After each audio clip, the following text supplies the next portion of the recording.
নমস্কাৰ ছাৰ বাইদেউসকল। কেন্দ্ৰীয় চৰকাৰে অতি শীঘ্ৰে চৰকাৰী কৰ্মচাৰীসকলৰ বাবে 8 পে কমিশ্যন গঠন আৰু কাৰ্যকৰী কৰিবলৈ গৈ আছে।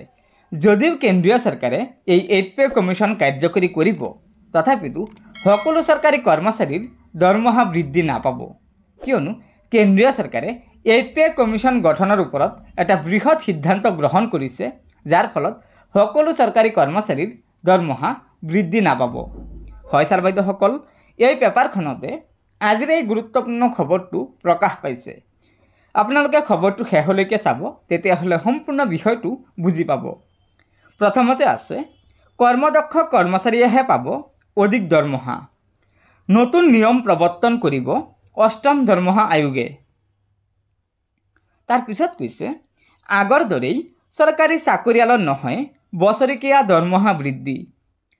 নিয়ম অনুযায়ী প্ৰায়ে বছৰৰ অন্তত বঢ়াৰ দৰেই এতিয়াৰে পৰা কাৰো নাবাঢ়ে দৰমহা।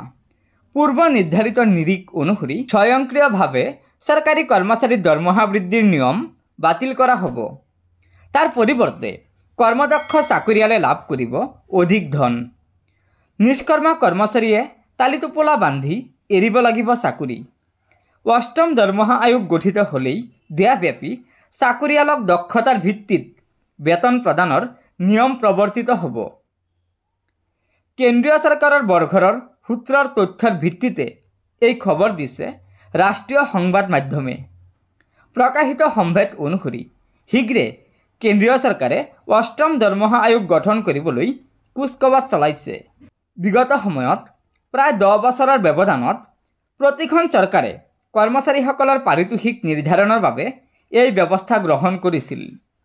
আনহাতে 2016 চনত গৃহীত হৈছিল 7ম দৰমহা আয়োগৰ প্ৰতিবেদন, যাৰ ভিত্তিত কৰ্মচাৰীৰ ন্যূনতম বেতন 7,000 টকাৰ পৰা 18,000 টকালৈ আৰু সৰ্বাধিক দৰমহা 2 লাখ টকালৈ নিৰ্ধাৰণ কৰি দিছিল চৰকাৰে।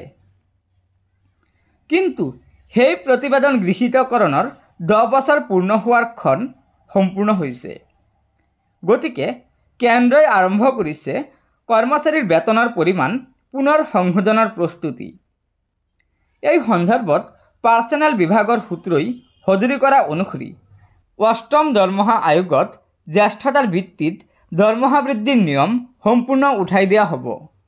তাৰ পৰিৱৰ্তে চৰকাৰে চৰকাৰী কৰ্মচাৰীক কৰ্মদক্ষতাৰ বিনিময়ত দৰমহা বৃদ্ধি কৰিব। দেশৰ 40 লক্ষাধিক কেন্দ্ৰীয় চৰকাৰৰ কৰ্মচাৰীৰ বাবে বলৱৎ হ'ব এই নিয়ম। এই নীতি অনুসৰিয়েই চাকৰিত জ্যেষ্ঠ হ'লেও অদক্ষ চৰকাৰী কৰ্মচাৰীয়ে কম দৰমহাই পাব। যিয়ে যিমান কাম কৰিব সিমানেই দৰমহা লাভ কৰিব। অৱশ্যে 8ম দৰমহা আয়োগে কেন্দ্ৰীয় চৰকাৰৰ কৰ্মচাৰীৰ সৰ্বনিম্ন বেতন 18,000 টকাৰ পৰা 26,000লৈকে বৃদ্ধি কৰাৰ সম্ভাৱনা আছে। পাৰিতোষিক নিৰূপণৰ ফৰ্মুলা ফিটমেণ্ট ফেক্টৰ বৰ্তমান হৈছে 2.57। এই মাত্ৰাও 3.5 অথবা 3.8লৈ বঢ়োৱা হ'ব। মুদ্ৰাস্ফীতিৰে মোকাবিলাৰ বাবে মৰ্গীয়া বানচ বছৰি দুবাৰকৈ দিয়াৰো নিয়ম কৰা হ'ব পাৰে।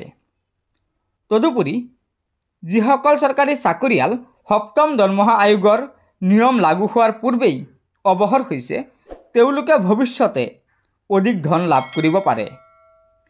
বৰ্ধিত মুদ্ৰাস্ফীতিৰ বাবে কেন্দ্ৰীয় কৰ্মচাৰীৰ ঘৰ ভাড়াৰ খৰচ আৰু ভ্ৰমণ বানচ বৃদ্ধিৰ অৰ্থেও প্ৰস্তাৱ লোৱা হৈছে। আনহাতে বিগত সময়ত 7ম দৰমহা আয়োগৰ প্ৰতিবেদন গ্ৰহণ কৰাৰ ফলত চৰকাৰে কৰ্মচাৰীৰ বেতনৰ নামতে বছৰি 1 লাখ কোটিৰো অধিক ধন খৰচ কৰিবলগীয়া হৈছিল। গতিকে এইবাৰ কিছু সুবিধা কৰ্তনৰো কথা চলি আছে। কিন্তু জ্যেষ্ঠতাৰ পৰিৱৰ্তে যে দক্ষতাৰ ভিত্তিত বেতন প্ৰদানৰ নিয়ম বলৱৎ হ'ব, সেয়াও হৈ পৰিছে অৱধাৰিত। গতিকে ছাৰ বাইদেউসকল, এই সন্দৰ্ভত দেশৰ চৰকাৰী কৰ্মচাৰী সমাজে কেনে প্ৰতিক্ৰিয়া প্ৰকাশ কৰে সেয়া আমাৰ বাবে লক্ষণীয় হ'ব। গতিকে ছাৰ বাইদেউসকল, লগৰ বন্ধুবৰ্গক এই ভিডিঅ'টো শ্বেয়াৰ কৰি আজিৰ এই গুৰুত্বপূৰ্ণ খবৰটো জনাই দিব আৰু নতুনকৈ অহা ছাৰ বাইদেউসকলে অনুগ্ৰহ কৰি আমাৰ এই চেনেলটো ছাবস্ক্ৰাইব কৰি ল'ব। ধন্যবাদ। জয় আই অসম।